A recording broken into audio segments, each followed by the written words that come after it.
पुष्पेंद्र सिंह जी, ये सवाल सिर्फ खेल का नहीं है कि खेल में कोई इनडिसिप्लिन है। ये सवाल सेक्सुअल हैरेसमेंट का केस है, और एक नहीं कई महिलाएं, इनमें से एक बच्ची तो नाबालिग, हम उसका नाम नहीं ले सकते, वो भी, उसने भी कंप्लेन की है। तो सेक्सुअल हैरेसमेंट के केस में अगर महिला ने गंभीर आरोप लगाया तो पहली बात एफआईआर दर्ज होनी चाहिए फौरन। 3 महीने से ज्यादा का वक्त हो चुका है, पूरे देश को इस बारे में जानकारी है, पहले भी बैठ चुकी धरने पर, अभी भी बैठी है। उनके खिलाफ क्रिमिनल केस क्यों नहीं हो रहा? और सरकार क्या कमेटी बना के फैसला करना चाहती है? देखिए आशुतोष जी, बिल्कुल ठीक बात आपने कही है। और हरपाल बेदी जी ने भी जो 2-3 बातें कही कि भाई एक तो उनका प्रभाव कम हो गया, कई उदाहरण इन्होंने दिए, आंदोलन का बहुत बड़ा असर हो रहा है, मैरी कॉम की एक रिपोर्ट आ रही है। ये कोई प्रश्न नहीं है। प्रश्न ये है कि ये क्रिमिनल केस है, महिलाओं के साथ छेड़खानी हुई है, उनके साथ दुराचार हुआ है, हो सकता है अभी क्लियर नहीं है, बलात्कार भी किया गया हो, उनकी मर्जी के बगैर उनके साथ शारीरिक संबंध बनाए गए हों।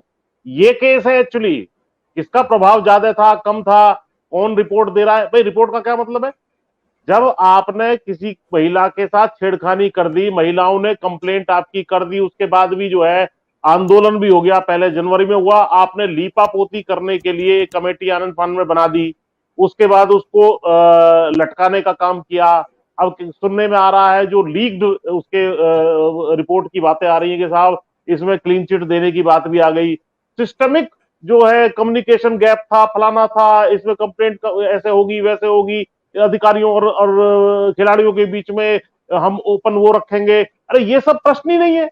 प्रश्न सीधा सीधा ये है कि लड़कियों के साथ छेड़खानी हुई, दुराचार हुआ या बलात्कार हुआ, उन्होंने एक कंप्लेंट उसके बाद थक हार के जब आपको दे दी, तो उसके बाद आपका एक भी क्षण आप उसको जो है पेंडिंग नहीं रख सकते, तत्काल पुलिस को। और क्योंकि इसमें जो है छोटी बच्चियां भी शामिल हैं, यानी 18 साल से कम की, तो पोक्सो के अंतर्गत और वैसे कंप्लेंट रजिस्टर करके एफआईआर करके इसकी गिरफ्तारी करके और तुरंत इन्वेस्टिगेशन शुरू होनी चाहिए थी, जो नॉर्मल हर एक व्यक्ति के साथ होती है।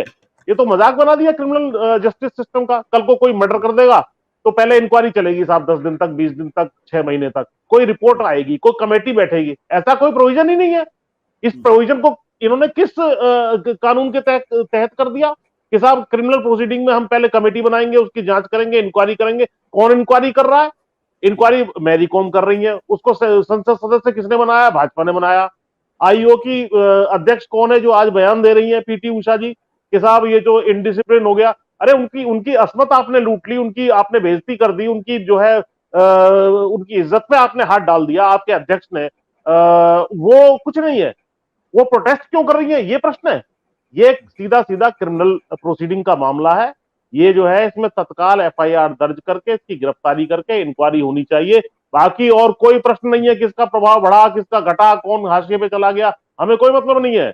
ये अपराधी है, ये जेल जाना चाहिए। इसके खिलाफ जो है सीधे इंक्वायरी होकर के एफआईआर होकर के फिर इंक्वायरी इन्वेस्टिगेशन पुलिस करेगी इसको। इनकी इनकी जो इंक्वायरी रिपोर्ट है ये कहीं स्टैंड करेगी कोर्ट में? कोर्ट में तो पुलिस की इन्वेस्टिगेशन स्टैंड करेगी। और बड़े अफसोस की बात है कि जो अवार्ड विनिंग हमारी महिला खिलाड़ी हैं, उनको यहाँ सड़क पर बैठना पड़ रहा है, मच्छरों में वो वहां पर बैठी हैं। कल भी मैं वहां था, परसों में वहां गया था, और उनका बहुत बुरा हाल है। ट्रेनिंग भी उन्होंने मजबूरी में यही शुरू की है। मैं आपको बता दूं, बेदी साहब तो जानते हैं स्पोर्ट्स में एक दिन भी कोई व्यक्ति यदि ट्रेनिंग नहीं करता तो उसको इतनी आत्मग्लानि महसूस होती है कि भाई मैं पीछे रह गया, क्योंकि ये रेस जो है अल्टीमेट एक्सीलेंस की है। तो इसलिए इसमें तत्काल एफआईआर दर्ज हो। और कल हमें आशा है कि सुप्रीम कोर्ट ने जिस तरह का संज्ञान लिया है, इसमें एफआईआर दर्ज होगी, इनको जेल में डाला जाएगा, इंक्वायरी होगी और इनको कड़ी से कड़ी सजा मिलेगी। उसके कोलेटरल में इनका प्रभाव जाएगा, राजनीतिक जाएगी, टिकट नहीं मिलेगा, वो सारी चीजें हैं, वो उनसे हमें कोई मतलब नहीं है। लेकिन इनके खिलाफ ये काम होने जा रहा है, निश्चित रूप से होगा, हमें सुप्रीम कोर्ट में पूरा भरोसा है। सत्य हिंदी का ऐप डाउनलोड करें गूगल प्ले स्टोर पर।